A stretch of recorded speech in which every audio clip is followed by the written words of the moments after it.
If this happens to you, then you will see there is no such thing as my life and your life. There is just one big life happening. This experience is needed. A tremendous experience is needed within you if you want to create something fantastic.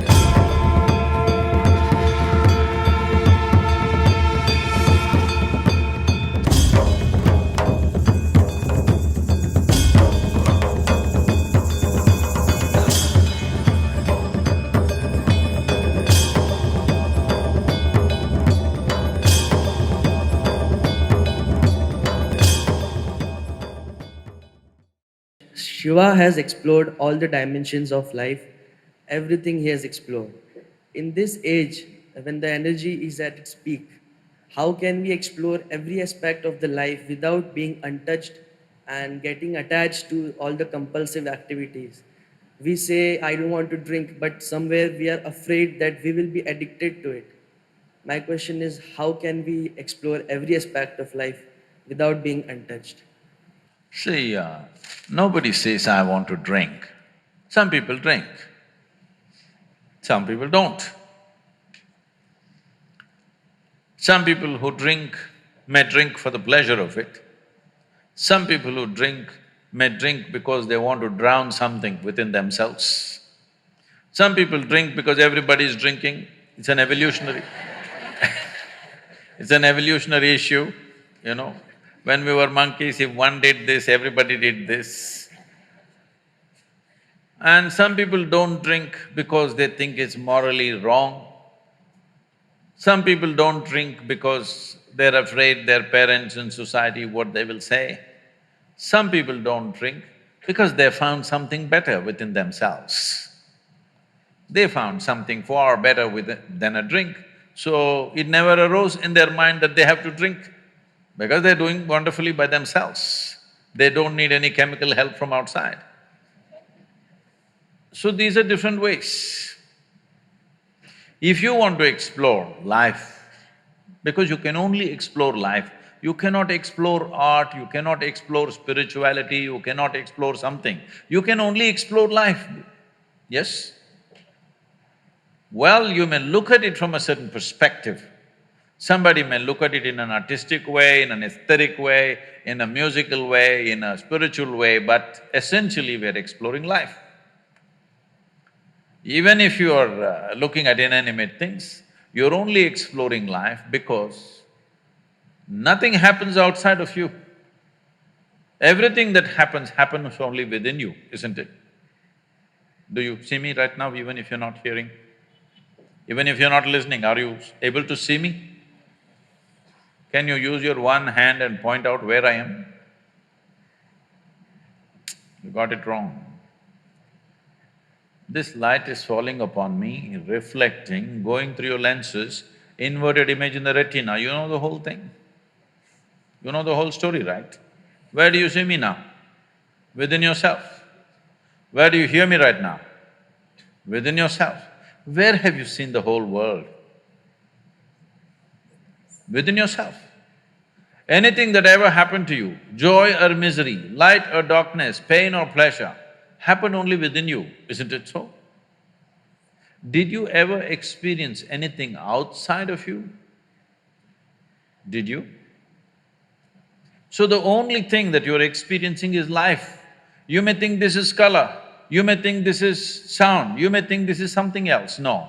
In your experience, you're only experiencing the way different things imprint upon your life. That's the only way you can experience it, there is no other means of experience for you. So essentially, you're only exploring life because nothing else you have access to, yes? Right now, I may think I'm looking at this person, but no, I am only looking at the image that happens in my mind, isn't it so? Right now, if you touch somebody next to you, you think you're experiencing that person's hand. No, you only experience the sensations in your hand, isn't it so? So your entire experience of life is absolutely within you. That means you are capable of experiencing only this one life. So is it a trap that you can only experience this? No. If you experience this, then everything becomes a possibility because, see, when it comes to body, we clearly know this is my body, that's your body, 100%. This is my mind, that's your mind, 100%, isn't it? But when it comes to life, there is no such thing as your life and my life. This is a living cosmos. You just captured a little bit of it. How much you captured, how much life have you gathered within you will determine what is the scope and scale of your life. So whether you call it art, whether you call it music, whether you call it spiritual process or whatever the nature of activity, activity is a means to open up your borders of individuality. Well, that first question, is it a way of stamping my individuality? No, it is a way of erasing the boundaries of your individuality so that something larger than yourself happens to you. Something larger than what you think as myself happens to you in your life. This is the purpose of love, this is the purpose of art, this is the purpose of sexuality, this is the purpose of spiritual process. Essentially, that something larger than myself must happen to me, because only if this happens, I feel trapped inside this. Yes or no? You interpret this in many different ways, but essentially what you're looking for is, you want to somehow go beyond the limitations of your own boundaries. The word yoga, you've heard of the word yoga? Hello? The word yoga means people think twisting and turning is not yoga. The word yoga means union. Union means if you sit here, there is you and the universe. If you sit here tightly fixed with your boundaries, it is you versus the universe. You versus universe is a stupid competition. Hello? Those of you who are like this all the time, it's an absolutely idiotic competition between you and the universe. If you have any sense, you don't compete with the universe because you're a small speck in this universe. How do you compete? This is what individuality means. Individuality means you are head-on with the universe. Yoga means you obliterated the boundaries of your individuality. The distinction between what is you and what is the universe has gone down considerably. If you sit here, what is you and what is everything else is about the same in your experience. If this happens to you, then you will see there is no such thing as my life and your life. There is just one big life happening. This experience is needed. A tremendous experience is needed within you if you want to create something fantastic. If you want to create something brilliant, something unique, something truly of some significance, you need an experience. But this is not if you find me too prejudiced, please tell me. I will tell you why I am prejudiced. The influence of European art on the rest of the world is disproportionately large. There is no joy in the art. The more miserable it is, the more profound it is supposed to be. It should look grotesque and…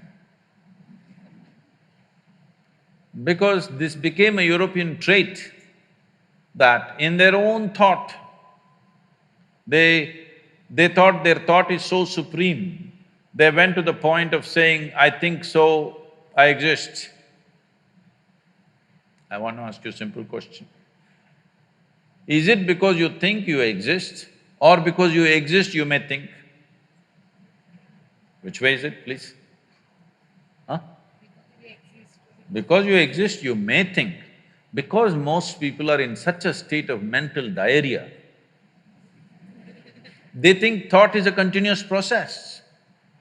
No, life is an ongoing process. Thought should happen consciously, isn't it? Now I'm here, I exist. Now my hand moves when I want. Suppose this hand all the time it's jumping around like this, you will think I have an ailment. And definitely you can't be an artist with a jumping hand. Right now, this is the state of most minds. They're always jumping all over the place. And they think it's normal. It's not normal. But Sadhguru, everybody is like this only. Well, that's how it is in asylum. Everybody will be like that only.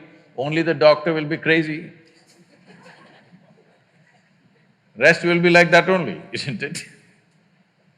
So, it's important that there is an experience of exuberance, joy, profoundness. But right now in the world, a whole lot of people think only in misery you can be profound.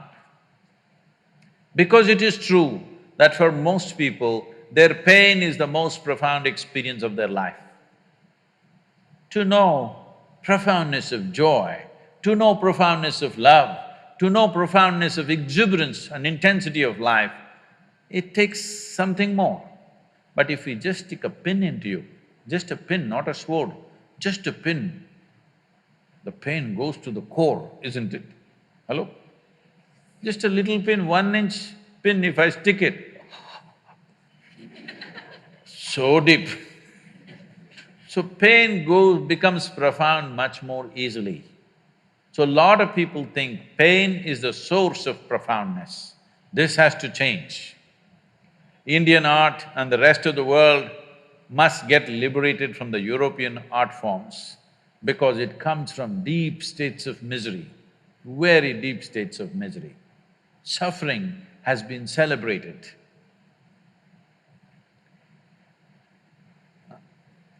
There is nothing celebratory about suffering. Maybe you can celebrate somebody else's suffering. There's nothing celebratory about your own suffering, isn't it? Please. So how Shiva… You still with him only? how Shiva explored his life, the different dimensions, I wanted to ask that also. That's what I said just now without mentioning his name, but what you're referring to as Shiva means that which is not. That means he is not. He is not means what? He is in a state of abandon. An artist should know a state of abandon as nothing phenomenal will ever come out of you. If you're doing it self-consciously, if I paint this, how much money will I get? Then you must be a street-side caricature artist.